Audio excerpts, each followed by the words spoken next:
My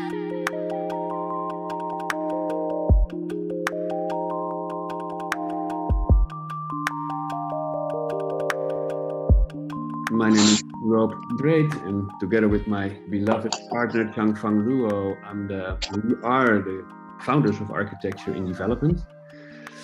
In 2021, last year, we launched the second edition of our Global Challenge. And the Global Challenge, it's an open call for urgent, sustainable initiatives from communities that are still looking for resources or expertise to get them off the ground. The goal of this global challenge is to not only give these initiatives the stage that they deserve, but also boost the development process by facilitating knowledge exchange and collaboration with our partners and our network. Yeah, we are very happy today to see the selected 6 finalists presenting their projects. They will talk about their major achievements in the past 6 months accelerator program, and they will also address their key challenges. And we are going to reflect on these challenges in the second half of the program. The roundtable discussion, we're very happy to have our friend Carly joined us.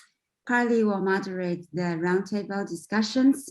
There are also many interesting audience. We hope there will be some time for the audience to feedback to the discussion as well. And eventually we would like to have a final conclusion that we can all take away, and also for us to improve our global challenge for the next edition.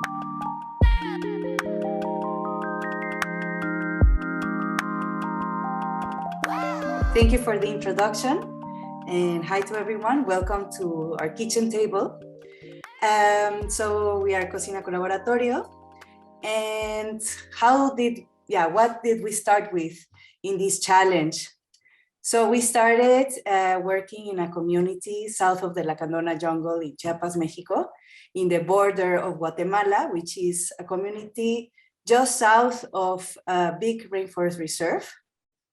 We started working in a community-owned plot where we are also building a food forest and practices for sustainable farming. We also have a group of transdisciplinary community, not only community members, but also biologists, chefs, architects, designers, and artists.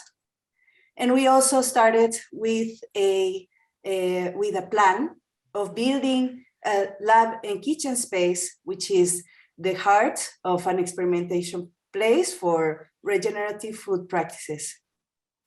We also partnered with Comunal Taller de Arquitectura. We got a lovely contribution by Holcim Foundation and also funding from the University of Mexico and Wageningen. So what did we do with this? We started a pedagogical collective process to understand the needs and visions of everyone around this kitchen. We did some exercises to understand what kind of dimensions we wanted to have: the program, the location, the space, the climate adaptations. We also learned from local techniques and materials that were both sustainable, but also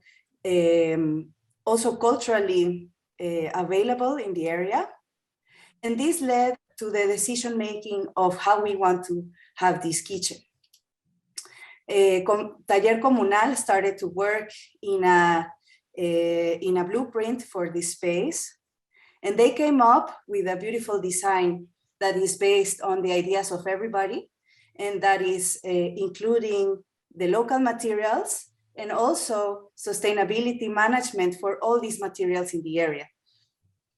Also, this space will have a space for residencies, for local products, and so this kind of facilities will also give for a sustainability economic model in the future. So we have again checked this design with the community, and in different workshops, so also try to involve other people, not only in participating in the production of the space, but also for giving materials or funding. And where are we now? So we managed to get the finance achieved.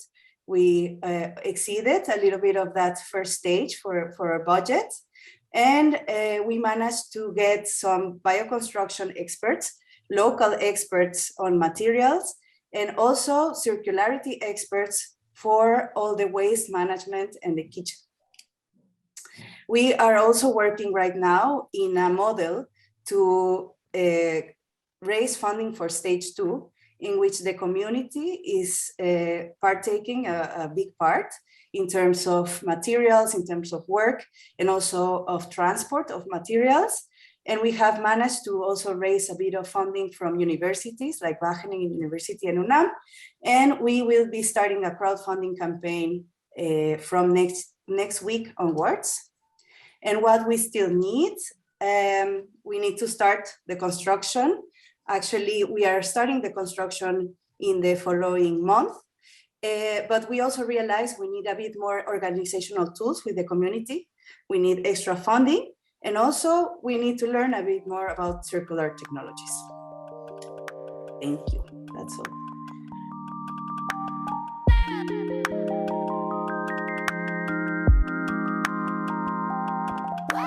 Thank you so much.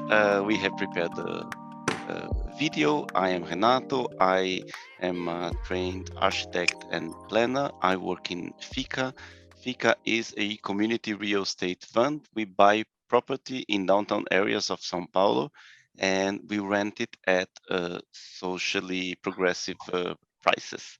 We have by now, yesterday indeed, we signed the contract of our 4th property in downtown São Paulo. We have different families that are really happy in our houses, and the project that we designed for architecture and development is our 3rd piece of real estate, which is this house, the 2nd floor house, Jaraguá house, in which an extended family of Bolivian workers of the sewing industry that are working in a cooperative also in downtown São Paulo. They are being incubated in a nearby progressive cultural center.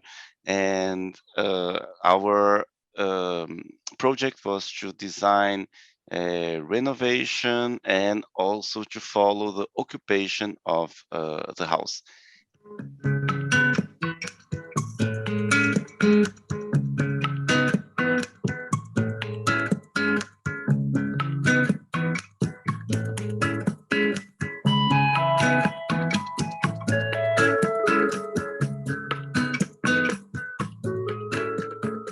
Onde eu morava antes era horrível, era muito fechado, a roupa para as crianças brincar, não tinha muito espaço.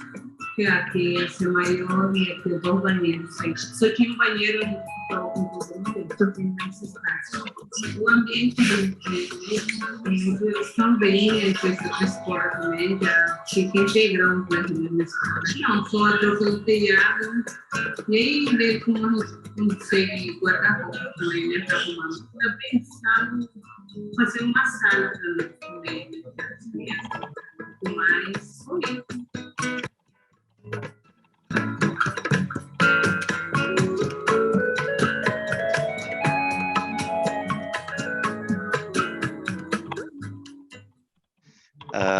Now, going forward with the questions, where we are and what we still need. What happened with us is that FICA, we always say that FICA is a very, very long-term project. It is, we work for 100 years from now, and 100 years from now, we want to have like 100 or 200 families living comfortably without speculation in the downtown area of São Paulo, not being gentrified. We had in December purchased the house, and we had done the first renovation of the house already in December, and the first family had already moved. So that for us, these last 6 months have been of more like following the steps of what's going on with the family. And also we are designing further renovation of the house. what we have been doing is with the students of the architecture and urbanism of the University of São Paulo, we are collectively designing a second floor of, indeed it will be a third floor of the house.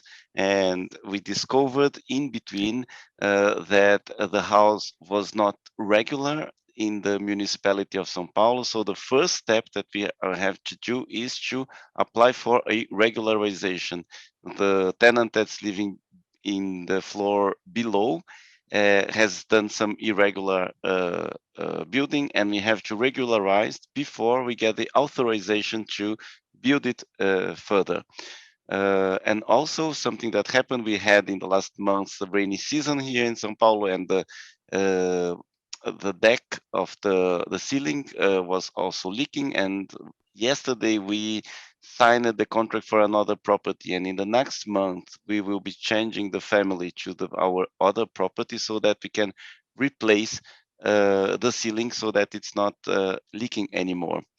And with architecture in development, it was really fortunate because it gave us legitimacy for the project at the first time. We had the cooperation of Valentina Riverso in the workshops with the students, which is a specialist with architecture in development. She was also working with us in another front, in another building that we have, so that the networking is spreading.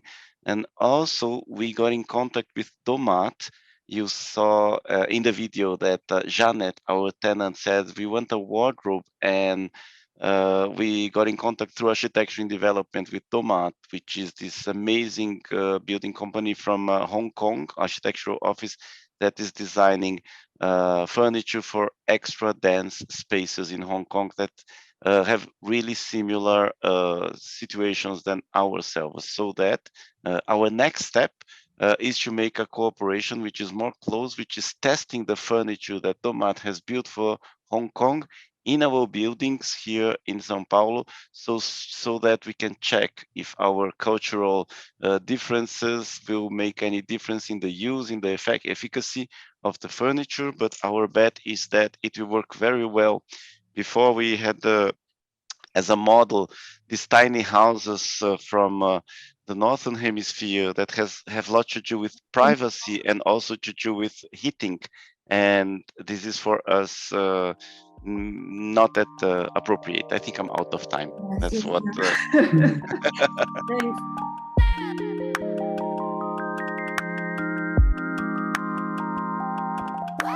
Good afternoon, good evening. It's a real pleasure for me to be here today. So just tersely, I'm the founder of a non-profit organization located in Assam, India. And overarchingly, we are working with the rural communities of Assam, particularly the tea plantation communities, which since the colonial times have been rooted in cycles that sustain and disempowerment, a tremendous disempowerment. And the idea is to build structures with the people to move from cycles that sustain disempowerment into empowering structures for freedom, including health. So to begin with, I'll just show you a video that we made, a 1-minute video, just giving you a glimpse of our work.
Okay, so this is a school for the people, by the people, and little steps by giant leaps for humanity across a tremendous distance in space and time. So the format of my presentation is just quickly go over the achievements, milestones, which are documented fully in our projects update section. And then I'll discuss with you our next milestones.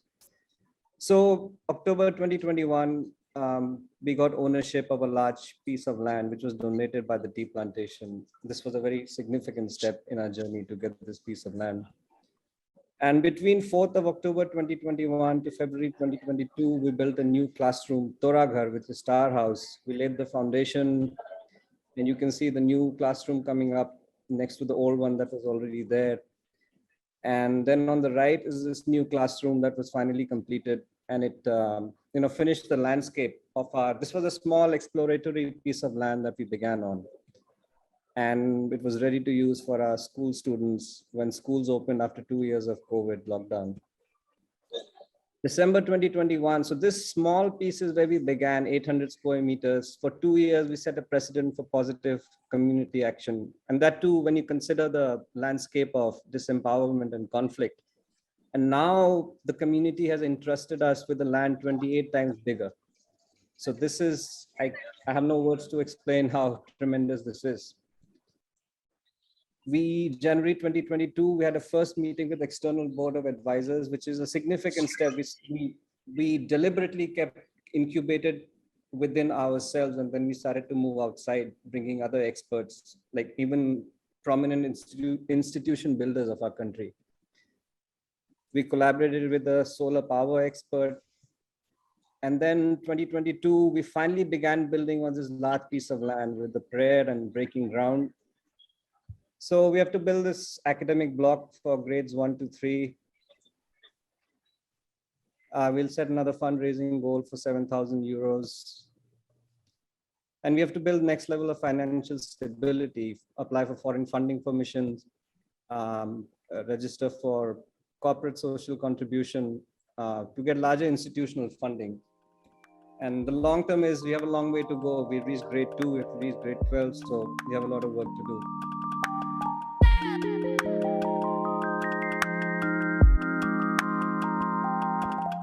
Yeah, okay, so this was our project about a GER district viewing deck.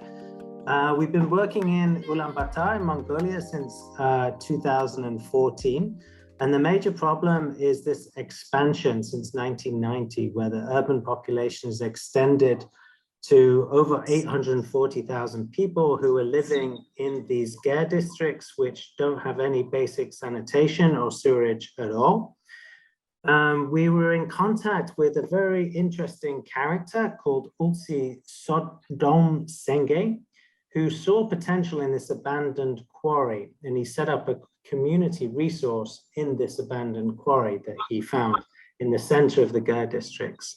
And he converted it into a community resource. He allowed the quarry to fill up with water, and he operates these boats, which he rents out and for use. And in the winter, when the lake freezes, he operates this small community center with ice skating rink. So we thought this is something really interesting. It's this only type of community facility in the GER districts that's operating in this really grassroots startup way. So we thought, can we assist him? He's also gradually, he's always incrementally improving what he has. He built this small building. Can the other person, Ilak Diaz, can you turn off your sound, please? Because it's in the way. Maybe everyone can mute. Thank you. So in the end, he's also adding to it. He's creating these spaces where there can be music and a library space for the community.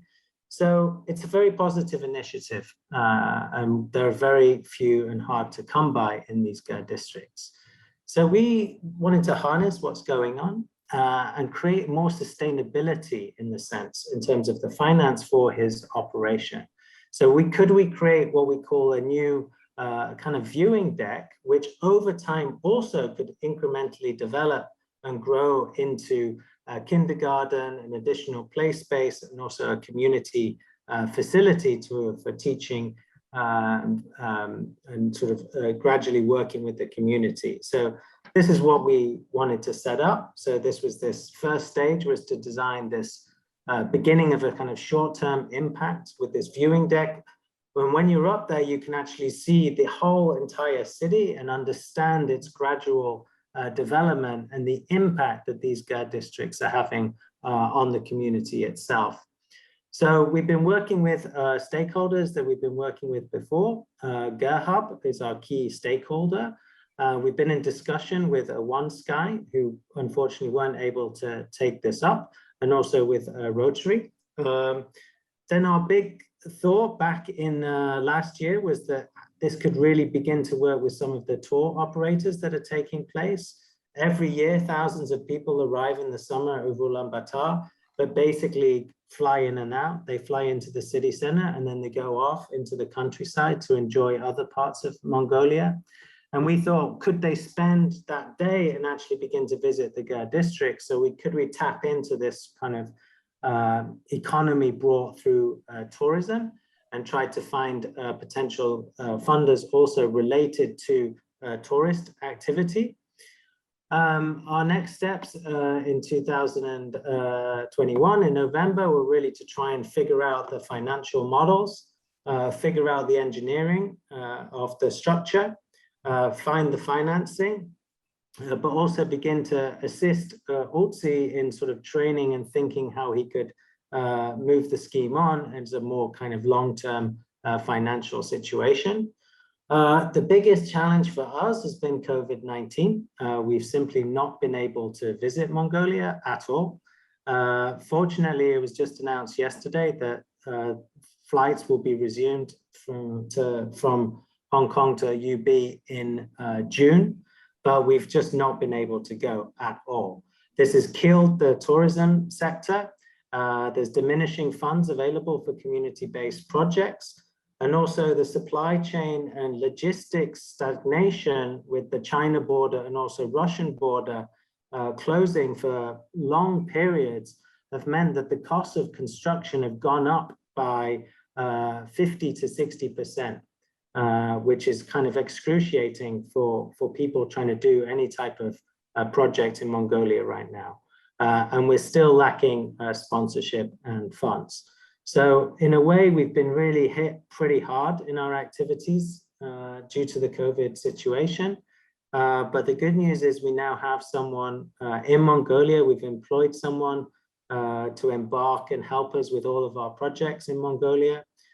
We've shifted focus a little bit as well as this project. We also now looking at really pushing forward with affordable, sustainable housing, which we think is a really urgent and key issue to build a momentum alongside this community project.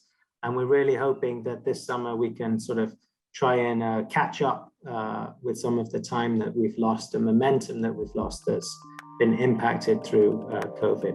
Okay, thank you.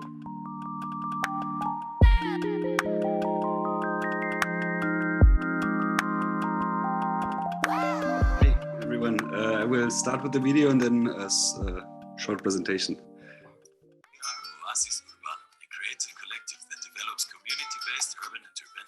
Art projects in self-built neighborhoods like this. Moravia was once founded on the garbage dump of Medellin and has evolved from a stigmatized slum to a safe and productive place. Together with its vibrant, diverse people, we've created an independent community center for experimental education, the Taller Tropical. In 2018, we built a prototype combining a bamboo classroom, a community garden, and a mobile kitchen. More than 10,000 people have participated in its workshops and events, and now it's time to make the project long-term. We expand its concept and spaces with a cooking school to promote conscious nutrition, a recycling fab lab to transform and upscale Moravia's recycling industry, residencies for artists, chefs, and others to foster cultural exchange, and finally, an open, multifunctional space for cultural and educational activities. This dream is a big one and needs many helping hands. Please help us to build the new Taller Tropical Moravia. All right. I just go on with the presentation, I would say. Yeah, hi to everyone. My name is Max Becker. I'm an, as Changfang mentioned, I'm an architect from Berlin in representation of Oasis Urbano. Okay, what was, yeah, we are like a collective based in Medellin and in Berlin as well. So what has been going on over the past few months? First of all, we finally formalized ourselves by creating a foundation in Colombia called Fundación Oasis Urbano. My colleague Albert, who's in the talk as well, or in the chat at least, and we went to Medellin over the past few months, working on different tasks, let's say. So first of all, we were working on the foundation to make it sustainable in itself. So we brought a group of allies and friends of us together, and together we will offer educational programs, for example, on healthy nutrition or Afro-Colombian culture to make the foundation itself running. We also did a bit of action by repainting the Escaleras Oasis Tropical, a public staircase we built as our first project back in 2017. So now it's shining in bright new colors. But most of all, we were focusing us on our main project, the Taller Tropical, with which we are here as well. And yeah, we're really happy because finally we could achieve to buy this house. You can see here. It has a really good location inside the neighborhood because it's really centrical, and it's next to a creek. And on this creek, there are nearly all the educational and cultural institutions you find in the neighborhood, like the schools and the cultural center. As you can see, the house itself, it's quite small. So actually, we didn't really bought the house. We bought more the building lot. Because here we can go up to 4 stories, reaching out from nearly 300 square meters, which is still not that much, but in the dense context of Moravia, it's quite a lot. So that's as it is right now, and that's as we want to have it soon. So at the moment, we are working on the design of the building to get the building permission.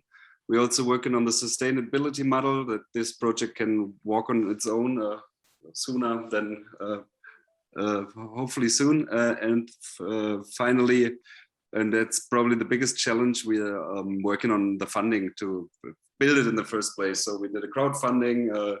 We're doing a lot of applications, competitions, reactivating our network in Medellin. But yeah, there's still a lot of potential, let's say.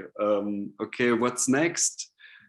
Just on the opposite side of the house, there's like a tiny triangular park, which is in a really bad condition. So we will go back to Medellin in September with a bigger group from Berlin, and with our local team members and the community, we will rebuild this park and create like a public space.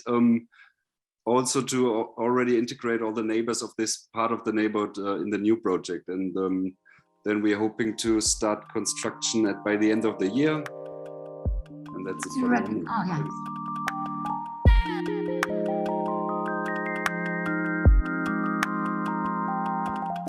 So this project was to rebuild an existing library along with an NGO called Hadi Badi. So they have set up a library within the backyards of the IT parks and IT hubs in Bangalore, where there are a lot of migrant communities living within this neighborhood, and they all belong to the lower income groups. And this library was mainly for these children. And when we started off, the idea was to build in an existing library. But due to unforeseen situations, we had to change the site and look for a new site. As the old site, the owner wanted to sell and develop for his own good. So that is why we started looking around the neighborhood within the 5-kilometer radius, because all these neighborhoods are of a similar economic background. And also we were looking at possible collaborations with the government schools around, because there would be children already going there and could be easier access for them. And then so we had to go through the process of looking and like negotiating land with few people around. And also finally we had conversations with one such school, which is 1.5 kilometers from the existing library, and they are willing to build a library within their school and over in this location. But right now we are working towards getting the approvals from the government, and also the design would considerably change because their requirements are also changing with respect to how they would like to use the space above the library and things like that. So we are also in the process of redesigning the new library to this space. but with the same essence of all the previous library design. And one of the biggest achievements through the architecture and development was to meet similar-minded people who contributed tremendously in working to the overall planning, and also stayed with the changes that happened through the process. And also AD helped us in getting in touch with Taramora, where we tried developing the business model, and that is also still in process. So that was a very good insight for us to develop, even though this is a nonprofit organization, to develop a sustainable model that could sustain for a longer time. So through the discussions and through the process, we realized that library would not just be a build form, but then could also extend into many more forms, such as the mobile library and a digital application. And also we got to know about a government scheme that is fortunately that came into the picture in February, in the mid of February, that was specific to the to Karnataka. That's the state where this project is taking place. So we are still in, so we are trying to get approvals from the government, and to make sure that through the scheme we execute the project. And also we are in collaboration with other agencies like Chal agency, which have worked with mobile libraries earlier. And also we're working with, collaborating with different people for digital application. And so the library now has evolved to various components as well. And so quickly, our next milestone would be once we finalize the design, to raise funds through fundraising campaigns, and also approach and also prepare pitch decks to approach the CSR agencies to fund to get the funding. And the next would be, like I told you, the approval from school for the new design built library. And also we are trying to get in touch with the e-loader companies, where they can donate a vehicle. On this we can build a mobile library that could be taken around the city. So this is something in the pipeline. And with the e-loader, we would be collaborating with the Chal agency to develop a system of a mobile library. And yeah, that's about it.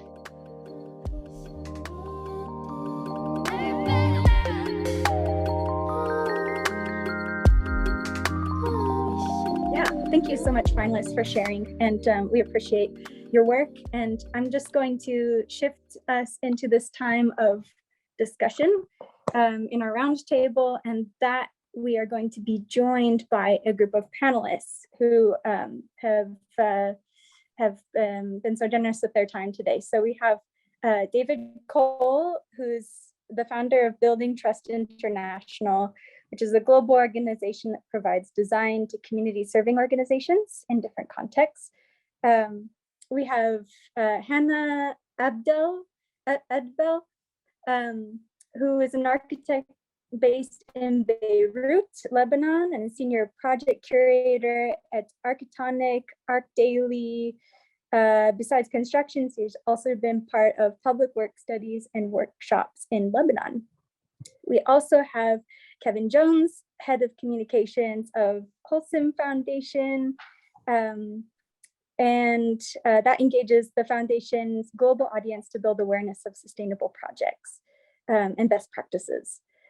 Some project manager at the Smart Living Lab, EPFL project coordinator at the Wholesome Foundation for sustainable construction. We also have Jonathan David Munoz, an architect master in construction. He's also a consultant and professor with experience in housing, community infrastructure, WASH, and brings a lot of architecture expertise to the humanitarian sector. And last but not least, on our panel, we have Tharamoa Charconis, so an architect and creative director and founder and CEO for Brains, an entrepreneur network of exceptional founders, investors, and resources. So thank you so much, panelists, for joining us. I'd love to summarize what we've heard a little bit in all of the challenges. We've heard the pitches for the projects, and what we're going to be talking about now is what we can take away from this based on the challenges the struggles that they faced and overcome, or even are still struggling with. So I want to kind of bring this into a dialogue with both the participants, the finalists, and the panelists. And so we can have a bit of a dialogue on what have we learned from this experience, and what can we take away, and what can we work together to improve as a community. And this is something even our audience, our ambassadors, can take part in.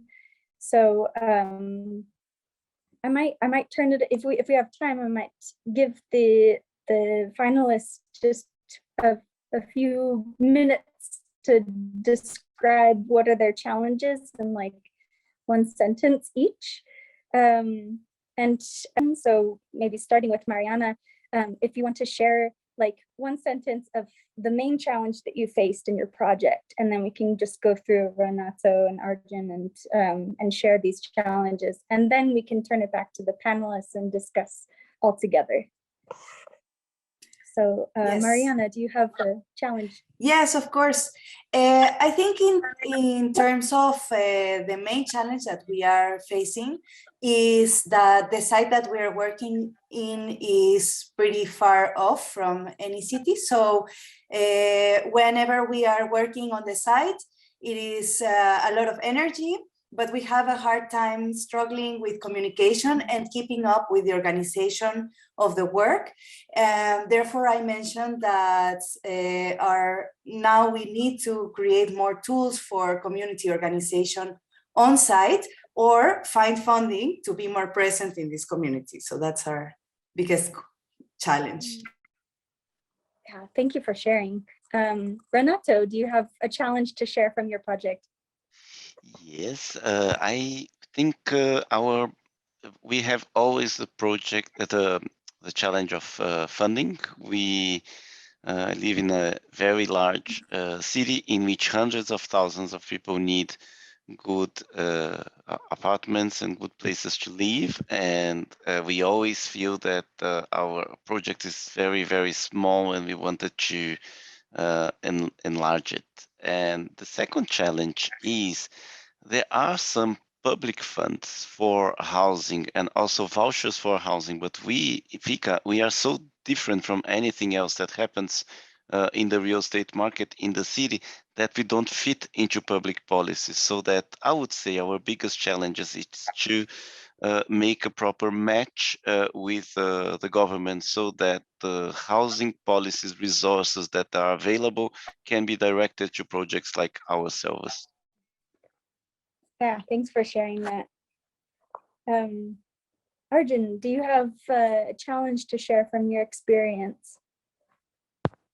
Yeah, one challenge that we face, and it's, I think, one of our fundamental challenges is what I will say communication to raise funds and awareness, and that too in a way with integrity for the people that we are trying to work with.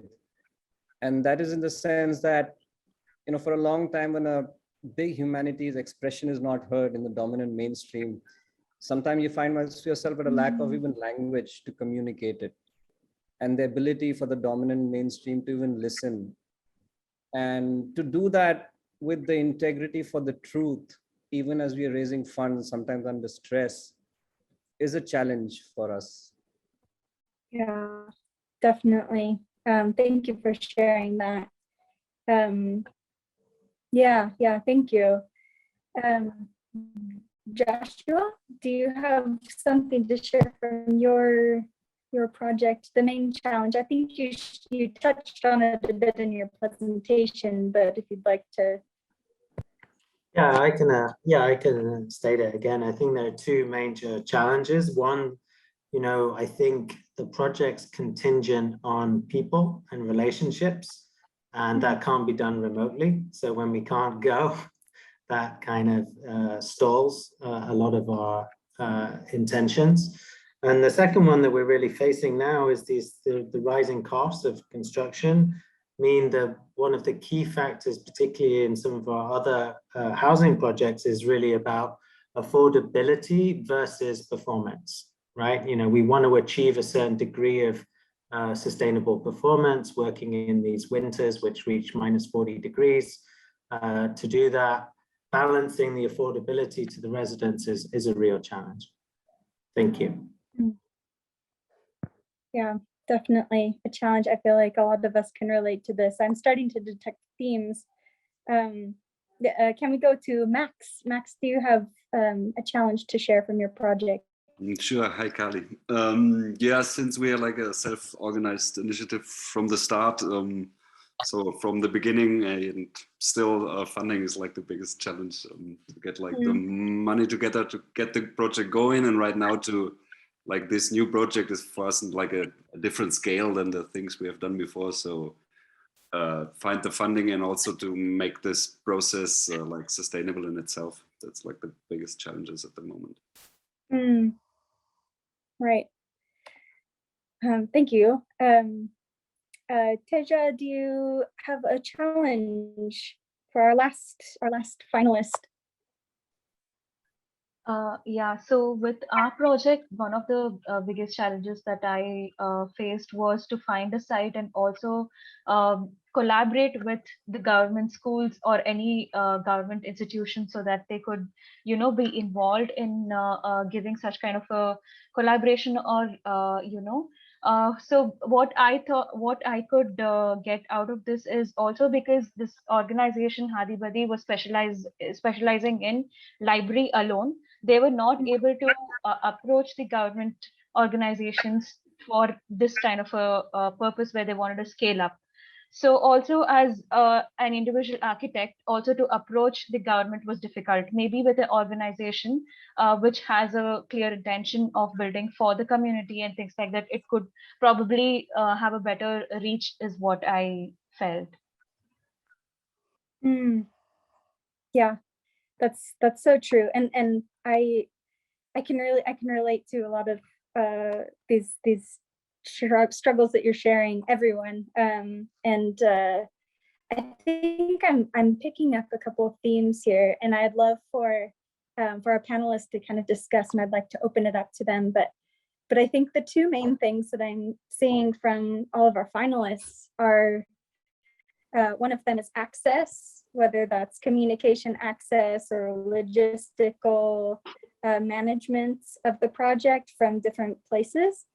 And another theme is of course funding the projects and raising awareness for the projects. And I'd love for our panelists to kind of discuss these two themes, and maybe we can come up with some action points or some practices that we can do together and continue to talk about in the future. So maybe we can start with just the issue of access to the community. Is anyone on the panelists would like to start? If you have anything to share on that point, any experience or yeah. We'll start with David. We're sure David has experience to share. Hi guys, thanks for throwing me in there, Changfang. I mean, I think all the things that have been talked about in the projects kind of ring true, and this idea of kind of remote delivery, as well as kind of access, especially during the last couple of years, have been incredibly difficult for us. Yeah, I mean, to slightly, just because I know that we've not got much time, and I think the really interesting bit for me would just be to hear, like, from all the panelists, from the people that have been involved in this process, what's been the most helpful thing of working with AID, because we try and help projects and communities in lots of different ways, and we get lots of requests for support from people in a very similar situation to a lot of these finalists, both the ones that got through and the ones that are on the website. And we've obviously talked with a couple of those outside of this this group. But I'd be really interested to know, what are the takeaway benefits of this whole process for the guys that have been involved, if that's possible. Yeah, sorry, long-winded question. Like, can I just ask the people that have been involved, like, yeah, what are the takeaway things that have been really beneficial? Renato? I would say legitimacy. It's really important for us here to say that we belong to this network. This is really important. Also, network itself, and we get technical support from people that have similar challenges, and maybe they are more advanced than us in other regions of the world that we would never get in touch with it. And the third thing is inspiration. I think all the projects that are there, they are very inspiring for us, and this is also very important to keep us alive. Thank you. Tara? Yes, I think going back to the question related to access, one of the main topics that the projects are experiencing, and the question from the moderator, which was, which kind of tools or strategies have we implemented in our experiences that could help the teams to overcome these challenges? For example, my architectural experience started back in Venezuela. We used to run 9 projects at the same time, working with Alejandro Hayek, who has had since the past 20 years a very international career. We used to run projects remotely. And definitely communication and access was one of the main challenges, and one of the most consuming, and I cannot say that we implemented is to have in each of the projects that is community raised, and the need of the community engagement is so important, is we used to have this type of spokespersons or community leaders or people that we knew that were highly engaged with what was happening in the day-to-day. In the most practical, simple tool, we used to have one WhatsApp group for each community where people used to share what was going on, where were their needs, what is it that we need to tackle. We used to arrange meetings through the teams. We used to send technical plans, drawings, like we used to involve all of the entities, whereas people who were site constructors or people who were on the side of like the structural community management. So everybody was involved in these conversations. We also used to plan regularly meetings with the communities. At least every 3 months, we try to do it every month. And if we had an ongoing project, because this has been projects, for example, the Tunal Fuerte Cultural Park in Caracas has been working for the past 16 years. And so they have, would you like to conclude? Do you mean that I think one of the best things is to keep ongoing communication channels that are close to the community and your day-to-day life, and then schedule a calendar with meetings with people who are in charge in these communities to be able to create strategies together and have goals and overcome the challenges as the time passes regularly. Yeah, that's really wise. Thank you for sharing that very practical advice. Yeah. It looks like Arjun has a comment. Well, yeah, I just wanted to say something about the takeaway for us in this. So, the dominant one has been what I would call like soft power, in the sense that, so access to the community is not a problem for us. We are rooted with the community, but to be recognized so by an international, collaboration has brought a lot of validation to our own people to see the work being recognized and supported and being talked about, and our local wisdom and methods being encouraged and people cheering on for us. I think that has brought it has had a significant impact on all of us, the people here. And second, just connecting with resources, even the opportunities to connect with resources for technical help and support. But mostly the soft power, the validation, and the fact that the world outside is also looking at the small community and what we are doing has been significant. Yeah, thank you for that. Yeah, it seems like the best resources we can find are local, and finding the way to communicate with the people we're working with in the way that they're comfortable, and we can kind of find a middle ground is like the best way to go. And that's great. I feel like that's very practical for us to kind of learn from and build practices around those ideas. So how about the idea of funding and raising awareness for these projects? Does anyone from the panelists have any experience or wisdom to share with us about what they've, this topic of kind of raising awareness for their work? I'm sorry, I'd raised my hand, but I'll just jump in. Oh, look, yeah, go for firstly, it. I'd just like to really congratulate Changfang and Rob on what they're able to achieve on such a personal commitment. It's amazing. But I think the people that are working on these projects have got two major challenges. One, you're busy working in the project, trying to get it achieved. And the second thing you're trying to do is project manage outside it, work on publicity, funding, and all these other things that are so difficult. It's like another skill set and a completely new area. And I think the way the website's set up, that you have an opportunity to promote the projects, share that experience, and make that ongoing communication part of your daily work is really important. I think there's an opportunity there for the project teams to share more about what works, what they've found works. So for example, entering other competitions and being a finalist gives you legitimacy to seek funding with other organizations. Adding more images of, good images of the project under construction that validate that it has community engagement. All of these things that can help really build momentum.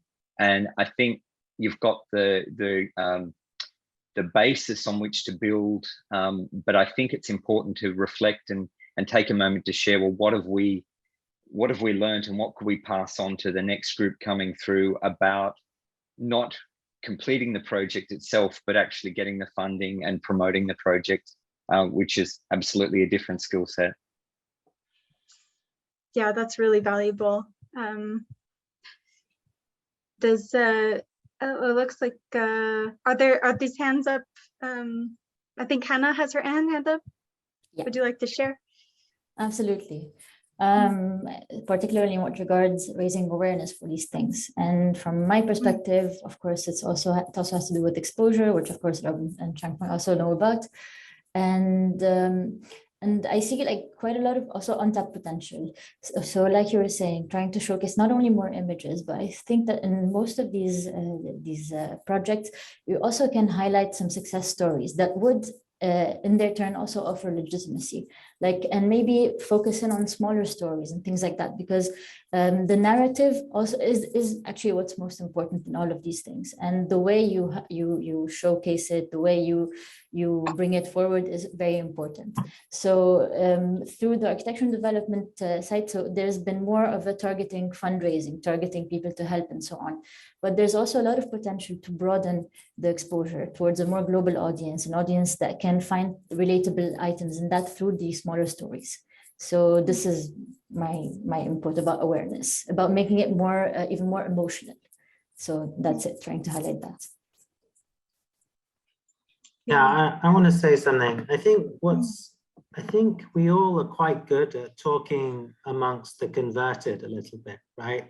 We all come from the same ethos and ability to, want to make changes in some of these areas. And I think that at one level is very powerful, but on another level, I think it's really about how do we communicate with other audiences?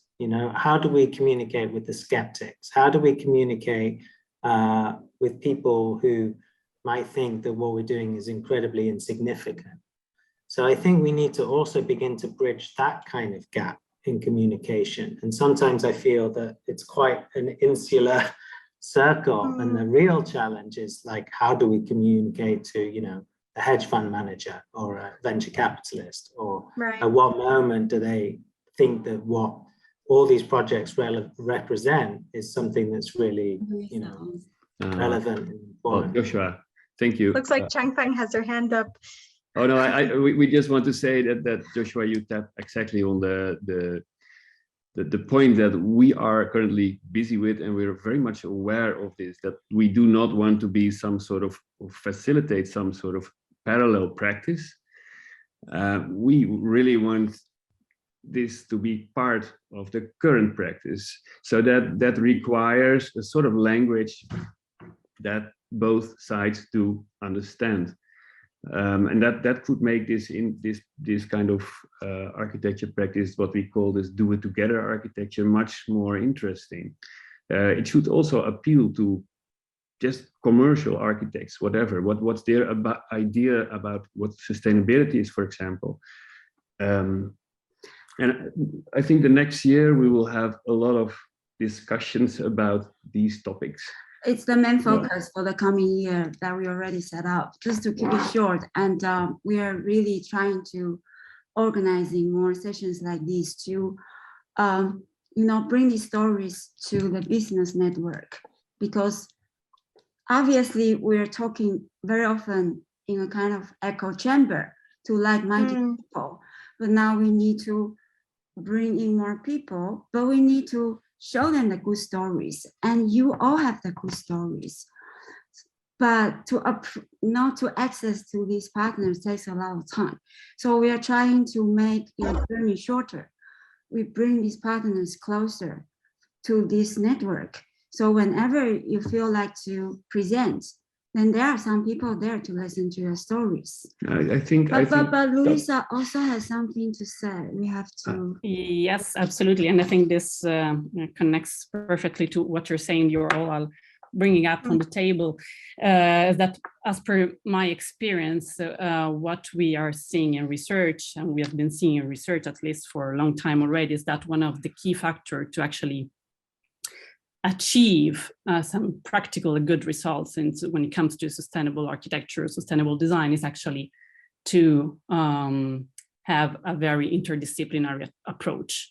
We are working with big projects which are not comparable with what you're doing, of course. We are working with big projects here in Switzerland, for example, but we are seeing that having interdisciplinary teams, which includes, for example, having sociologists and economists, besides, of course, architects and engineers, is essential actually to really, especially when you want to have this bottom-up approach. So you want to first connect with people.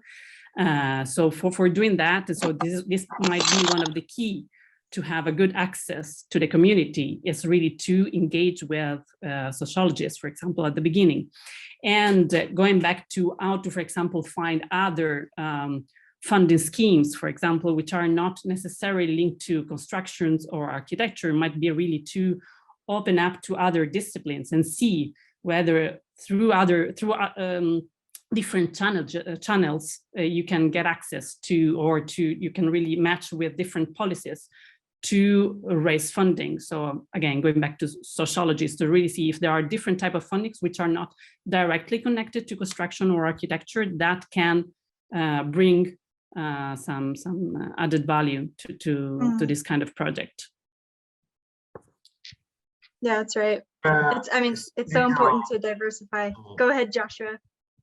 Yeah, no, I'm just interested in this notion of scale, right, as well, because on the one hand, there's gajillions of money sloshing around in ESG funds all over the world, right? But that money is mainly spent on auditing other people's ESG accounts, right? Or these types of practices. So in how that money touches the ground, I think is quite difficult to achieve. And it feels like as an individual, it's kind of pointless, right? Because it only begins to operate when it begins to operate at scale. So if there was a kind of way to begin to pull together, and for architecture and development going into these bigger companies and say, okay, we can deliver you, 200 projects, in the next 3 years, which are going to hit all your ESG targets for the next 3 years, then that might be something to communicate, right? But not people asking for, 5,000 euros here, 10,000 euros here. The scale is just not significant enough for those types of organizations to want to get involved, right?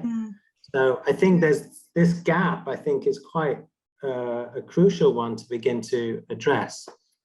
I guess Holcim is already operating at that level anyway, so it's a different kind of set of issues. But I'm curious about how the umbrella or the operation of many could actually begin to galvanize into something larger. I want to jump in. Is there someone, Mariana, I think you wanted to say. Okay. So I wanted to jump in exactly because I think, Joshua, what you're talking about was precisely what moved me into the technology business and trying to understand the venture capital ecosystem. We work closely for the past 3 years with venture capitalists in the US. And the answer to your question, according to my experience, is tapping into the financial sustainability of the projects. There's no other way around it. There's no need of quantity. We don't need 200 projects that work financially. We need 1 or 5 or 10. It would be amazing. So when you're talking about scale, it just means that each of the projects that are presented have a solid financial plan and project and scalability projection. And I have to be honest with you, of all of the projects that are presented today, you guys have one of the most strongest seeds in terms of attracting private capital investment because it started as a local business. So you have this person who rented, who already figured out timings, recurrency, he's renting people over the winter, he's doing, there's already a business there. So what you're doing is you're tapping into that. So the reflection is upon how do we strengthen the business structure of what is happening in the ecosystem, so we're able to tap into the investors who will invest in this. Because us as architects, we believe that the architecture is the main thing, that we need the space for this to work, but investors think in terms of, and I say this with a lot of, with a lot of hurt in my heart because I'm an architect at my core, but space is not profitable, okay? So it's a cost. When you do a balance of cost and benefits, building space is a cost unless you rent that space, which is basically what the local people in Mongolia, where you're working with, figure out. So strengthening that dynamic is what allows us to have conversations with investors. And here there has to be rentability and profitability. So we're having a panel and a conversation in terms of access, connections to the communities. And I feel in all of the projects, this is already built. What I see normally is the lack of information in terms of what is our business strategy. It's as simple as that. If we're going to invest in this project, how much money is this making every month, every year? How many people are coming? So for example, I wanted to give as an example for you guys, Airbnb just launched these new experiences that you can have with their, in particular, clusters of experiences and activities where people can charge, and they launch it to increase tourism because people have been highly impacted over the past 2 years. Even a large company like Airbnb is feeling this impact. So this is a huge conversation right now. I also see people talking about awareness and how to reach out into this conversation. Is just identifying where are people investing money and what are the conversations that are having right now. So what is it that the problem in our community, how do we identify the problem in our community that relates to the conversation? It's not about changing the conversation, it's about understanding what is going on and how I can craft my story in order to target these people who are already engaged with this. Because if not, it's like a very high, frustrating, and high consuming energy and type of endeavor to try to think that we have the power to change how people perceive what we're doing. What we can do is connect with the people that already understand and are investing in these initiatives. That's right. That's so good. This is, I feel like we're all just engrossed, like, yes, exactly. And I want to be mindful of time. And then we have to finalize. I think we have to summarize. I think Sarah already summarized. Yeah, but I mean, this has been like I think the last 5 minutes, they are, you say that enough for another discussion or another hour. And I think it's good, maybe we have to talk about this, the future of architecture and development with some individual participants of this discussion. We have been working the last period very much with PricewaterhouseCoopers on also a business model. And it's very good that that we can maybe discuss it with a few of you and see if it. Yeah.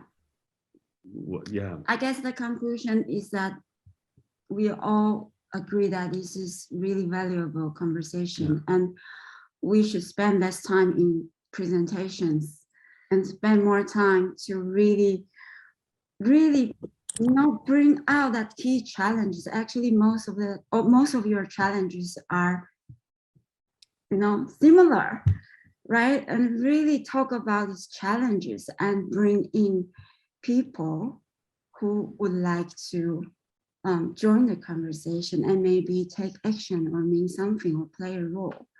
So that would be our focus, besides the narrative, right? To build up that bigger narrative with all your stories and creating more access, but also meeting people, not just online, but offline. We need to create more opportunities to meet and exchange and really bring all these energies together to another level. Most people have to leave, I guess. We exceed our time. I'm